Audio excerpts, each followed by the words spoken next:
आरक्षण जातिगत की बजाय होना चाहिए आर्थिक। समाज में एकजुटता ही हमारा प्रमुख उद्देश्य। समाज में दहेज एक कुप्रथा के रूप में प्रचलित है।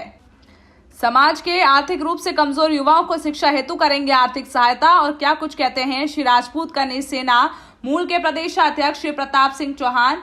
देखिए कैमरा पर्सन रोहित गहलोत के साथ बदनावर से विशेष संवाददाता पवन वैष्णव की रिपोर्ट। नमस्कार, एनटीवी टाइम चैनल में आपका स्वागत है। मैं पवन वैष्णव आपको परिचित करवाने जा रहा हूं संपूर्ण मध्य प्रदेश में चर्चित श्री राजपूत करनी सेना मूल के प्रदेश अध्यक्ष श्री शिव प्रताप सिंह जी चौहान साहब से, जो पूरे मध्य प्रदेश में राजपूत समाज के युवाओं को एकत्रित कर उनको समाज की मुख्य धारा से जोड़ने का कार्य कर रहे हैं। आइए उनसे जानते हैं कि किस प्रकार श्री राजपूत करनी सेना मूल अपने मुख्य उद्देश्यों के साथ समाज हित में कार्य कर रहा है। नमस्कार चौहान साहब, हम आपसे जानना चाहेंगे कि आपका जो संगठन है श्री राजपूत करनी सेना मूल, इसका मुख्य उद्देश्य क्या है और किस तरह से ये पूरे प्रदेश में कार्य कर रहा है।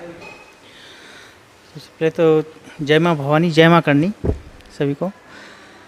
हमारा जो संगठन है श्री राजपूत करनी सेना मूल, समाज के लिए सबसे पहला हमारा उद्देश्य है समाज को आर्थिक रूप से मजबूत करना।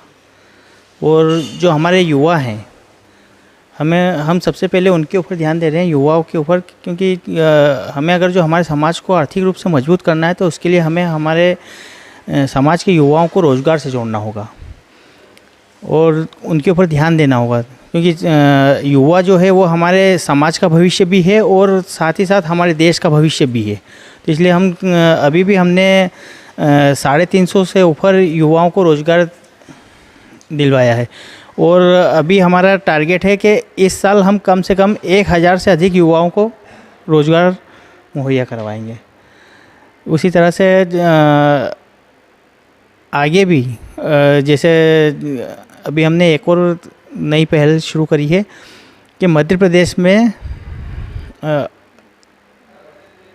उपचार के लिए जो भी आते हैं हमारे समाज से, तो उनका जो बिल है वो 25 से 30% बिल श्री राजपूत करनी सेना मूल पे करेगी। जो भी आर्थिक रूप से कमज़ोर हैं और जो इलाज नहीं करा पा रहे हैं, उनका कोई सी जांच हुई या कोई सा भी उपचार हुआ, कोई सा भी इलाज हुआ उनका और किसी भी हॉस्पिटल में हुआ, तो अभी हमने ये शुरुआत उज्जैन ज़िले से कर दी है, मंदसौर ज़िले में भी हमने कर दी है और कल से इंदौर में भी हमने इसका शुभारंभ कर रहा है।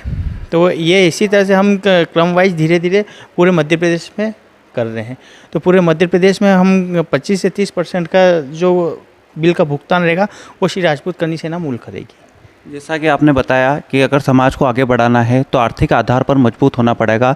इसी आर्थिक आधार पर आरक्षण की मांग भी श्री राजपूत करनी सेना वर्षों से करती चली आ रही है।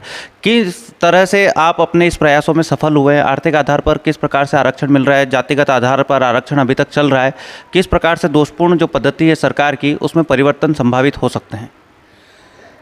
देखिए, इसमें मैं आपको एक बात बताऊं कि सन 2006 से माननीय हमारे राष्ट्रीय संस्थापक लोकेन्द्र सिंह जी कालवी साहब, सन 2006 में उन्होंने करनी सेना की स्थापना करी थी और तभी से वो आरक्षण और एट्रोसिटी एक्ट के खिलाफ लड़ाई लड़ रहे हैं। और हमारे राष्ट्रीय अध्यक्ष माननीय महिपाल सिंह जी मकराना साहब, वो भी इस लड़ाई को निरंतर जारी रखे हुए हैं। तो इसमें अभी हमें जैसे 10% आरक्षण तो मिला, पर मैं ये कहता हूँ कि आरक्षण ख़त्म होना चाहिए, क्योंकि मैं माननीय डॉक्टर बाबा साहेब अम्बेडकर ने भी मात्र 10 साल के लिए आरक्षण को लागू किया था और वो इसलिए करा था कि जो हमारे देश का एक वर्ग पिछड़ गया है उसे बराबरी में लाने के लिए। तो उस समय उन्होंने 10 साल के लिए आरक्षण को लागू किया था, पर राजनीतिक पार्टियों ने अपने वोट बैंक के खातिर उसे आज 70 साल तक उसे आगे बढ़ाते हुए लेके आ रहे हैं। और जबकि आरक्षण जिसको मिलना चाहिए उसे तो आरक्षण मिल ही नहीं रहा है, वो तो आरक्षण का मतलब भी नहीं समझता है। अभी एक हमारे नीमच के SC ST के भाई ने तो मंच पे आके और घोषणा करी कि मैं आरक्षण का लाभ नहीं लूँगा, क्योंकि आरक्षण जिसको चाहिए उनको मिलना चाहिए। आरक्षण आज कुछ लोगों की बपोदी बन चुका है। अधिकारी उनके लड़के को आरक्षण मिलता है और कुछ ये नेता जो हैं उनके लड़के को आरक्षण मिलता है, जबकि जिनको आरक्षण की ज़रूरत है, तो जिनको बताते हैं उन तक तो आरक्षण पहुंच ही नहीं रहा है। और अगर जो देखा जाए तो हमारे देश का सबसे बड़ा घोटाला आज तक का निकलेगा तो वो आरक्षण में निकलेगा। अब आप मुझे ये बताइए कि सरकार ने जब शिक्षा मुफ्त कर दी है, हमारे SC ST के भाइयों के लिए शिक्षा मुफ्त है और तो और उन्हें पढ़ने के भी पैसे मिलते हैं, तो फिर अब आरक्षण की क्या ज़रूरत है। जो मेहनत करेगा वो 90 से 95% मार्क्स लाएगा। अब वहीं पे 25 से 30% वाले को अगर जो आप वही सर्विस दे देते हो और 90 से 95% वाले को घर पे बिठा देते हो, तो ये एक तरह का अन्याय है। अन्याय तो है ही है, इसके कारण हमारा समाज तो पिछड़ा ही पिछड़ा है, हमारा देश भी पिछड़ा है, क्योंकि जिसमें काबिलियत ही नहीं होती है आप उसको उस जगह पे बिठा देते हो तो वो उसको नहीं संभाल पाता है और उसका खामियाजा पूरा देश भुगतता है। और आज हम इसी कारण, नहीं तो हमारे देश को आज़ाद हुए आज 70 साल से ऊपर हो गए हैं, तो अभी तक हमारा देश कब का सोने की चिड़िया बन चुका होता। हमारे देश की जो प्रतिभाएं हैं वो विदेश में जाके और नौकरी कर रही है। वही अगर प्रतिभाएं आज हमारे यहाँ होती तो आज हमारा देश कहाँ से कहाँ होता। और इस आरक्षण ने हमारे देश की कई प्रतिभाओं को ले लिया, ख़त्म कर दिया। कई परिवार इस आरक्षण की वजह से ख़त्म हो गए। तो इसका दोषी कौन है? इसका दोषी सरकार है। मैं किसी पार्टी, किसी संगठन के विरोध में नहीं बोल रहा हूँ, क्योंकि ये अभी तक जितनी भी सरकारें बनी है किसी ने भी इसके ऊपर पहल नहीं करी और अभी तक किसी ने भी इसके ऊपर ध्यान नहीं दिया। और ये अन्याय सामान्य वर्ग देश आज़ाद हुआ तब से भुगतता हुआ आ रहा है। ये सामान्य वर्ग के साथ में अन्याय हो रहा है और हमें इस आरक्षण और एट्रोसिटी एक्ट के नाम पर प्रताड़ित किया जा रहा है। क्योंकि अब मैं आपको बताता हूँ एट्रोसिटी एक्ट का। तो एट्रोसिटी एक्ट में सरकार खुद मानती है कि 90 से 95% जो FIR दर्ज होती है वो झूठी FIR दर्ज होती है। अब जब सरकार खुद भी ये मानती है और तो और उसके अंदर ये कर रखा है कि एट्रोसिटी एक्ट में जब FIR दर्ज होती है तो सामने वाले को प्रोत्साहन राशि मिलती है। तो 90% लोगों ने तो इसको अपना बिजनेस बना लिया है। कई जगह मुझे ऐसा देखने में आया है कि जहाँ FIR दर्ज हुई, उनके जिसके खिलाफ़ FIR दर्ज हुई उनके घर पर पुलिस गई जब उन्हें पता चला कि हमारे खिलाफ़ FIR दर्ज हो गई, और जिसने FIR दर्ज करी उसको वो पहचानते भी नहीं है। तो ये एट्रोसिटी एक्ट के नाम पर कहीं ना कहीं सामान्य वर्ग और OBC वर्ग सभी को प्रताड़ित किया जा रहा है। तो इसलिए ये एट्रोसिटी एक्ट भी ख़त्म होना चाहिए और आरक्षण भी ख़त्म होना चाहिए, क्योंकि ये आरक्षण की वजह से हमारे देश की प्रतिभाएं खत्म हो रही है। दूसरा मेरा एक सवाल था कि जिस प्रकार से आपके समाज में एक दहेज प्रथा जैसी एक कुप्रथा प्रचलित हो रही है, जिससे आए दिन अनेक ऐसी दुर्घटनाएं सामने आती है जो समाज में नहीं होना चाहिए। या तो बालिकाएं जो होती है आत्महत्या कर लेती है, या परिवार में जो आर्थिक रूप से उनको शोषण होता है, ज़मीनें बेचना पड़ती है, इस तमाम तरह की विपदाओं का सामना परिवार को करना पड़ता है। इस पर श्री राजपूत करनी सेना मूल के प्रदेश अध्यक्ष होने के नाते आप क्या संदेश देंगे समाज के युवाओं को? ये जो दहेज है, दहेज प्रथा तो पूरी तरह से ख़त्म ही होना चाहिए और ये एक बहुत बड़ी कृति है। इसके कारण कई हमारी बहन बेटियों को प्रताड़ित भी किया गया, कई जगह उनकी जान भी गई है। तो ये जो भी अगर जो कोई दहेज लेता है और समाज को अगर उस पता चलता है कि इसने यहाँ पर दहेज लिया है, तो पूरे समाज को मिलके उस व्यक्ति का, उस घर का बहिष्कार करना चाहिए, ताकि दूसरा कोई भी दहेज लेने से पहले 10 बार सोचे। जब सामने वाला उसके कलेजे का टुकड़ा दे रहा है, फिर आपको दहेज की क्या ज़रूरत है? और दहेज तो लोभी लोग लेते हैं, जो कुछ कर नहीं सकते या जो जिनका काम भीख मांगने का रहता है, भिखारी होते हैं, वो दहेज लेते हैं। सक्षम और जो प्रतिष्ठित लोग हैं वो तो ऐसा, मेरे हिसाब से तो ऐसा वो नहीं करेंगे। और मेरा यही संदेश है कि सबसे विनती भी है यही कि ना दहेज लें ना दहेज दें, और जो ले रहे हैं या दे रहे हैं उनका भी विरोध करें, ताकि ये हमारे समाज से ये कृति खत्म हो। श्री राजपूत करनी सेना समाज हित में आने वाले समय में क्या कदम उठाएगी, उस पर क्या कहेंगे आप? आने वाले समय में हम श्री राजपूत करनी सेना मूल ने एक और नई पहल शुरू करी है कि हम जितने भी हमारे मध्य प्रदेश में ठिकाने हैं राजपूत समाज के, हम हर ठिकाने में महापुरुष की प्रतिमा लगवा रहे हैं, उस ठिकाने में उनको ग्राम पंचायत का ठहराव प्रस्ताव और प्लेटफॉर्म तैयार करना रहेगा। बाकी जो प्रतिमा है वो हमारे संगठन द्वारा उन्हें उपलब्ध करा दी जाएगी। उसमें महाराणा प्रताप हुए, सम्राट पृथ्वीराज चौहान हुए, वीर दुर्गादास राठौर जी हुए, शिवाजी महाराज हुए, विक्रमादित्य महाराज हुए, वो जिस भी प्रतिमा का वो कहेंगे वो प्रतिमा हमारे संगठन द्वारा उन्हें उपलब्ध करा दी जाएगी।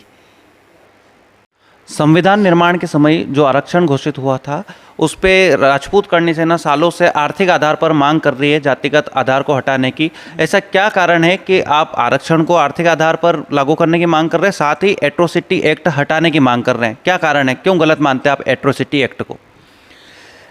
देखिए, ऐसा है कि इसका एक जीता जागता उदाहरण है। अभी का ही कुछ दिन पहले पेपर के माध्यम से पता चला था कि उत्तर प्रदेश में एक ब्राह्मण समाज के व्यक्ति के ऊपर एट्रोसिटी एक्ट का मामला दर्ज हुआ था।